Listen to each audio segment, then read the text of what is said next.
সেই আসর থেকে আমরা ভালোবাসি, দেশনেত্রী বেগম খালেদা থেকে অনেক ভালোবাসি।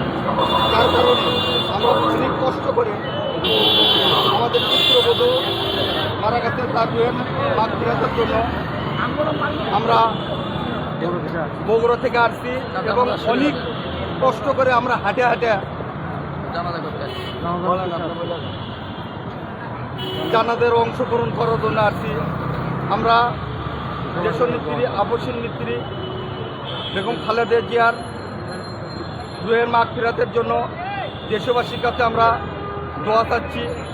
আমাদের পুত্রবধূ, গণতন্ত্রের মা, দেশনেত্রী আপসীন নেত্রী, দেশের সবার কাছে আমরা অনুরোধ করব তারকে যেন সবাই দোয়া করবেন, তার জন্য দোয়া করবেন এবং তাকে যেন জান্নাতের উচ্চ মাকাম দান করে।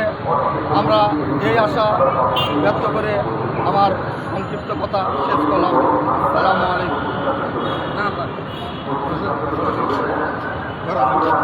আসলে আমরা বগুড়ার লোক অনেক গর্বিত যে আমি মনে করছি শুধু বগুড়ায় বিএনপির জোয়ার, আসলে বগুড়ায় না, সারা বাংলাদেশ যেভাবে বিএনপির জন্য ফাটা পড়ছে।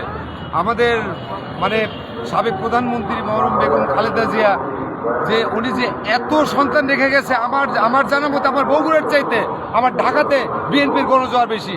আমরা বগুড়া সদর থেকে এসেছি।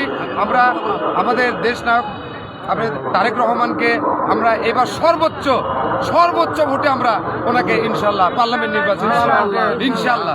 আসসালামু আলাইকুম। না নিয়ে যান।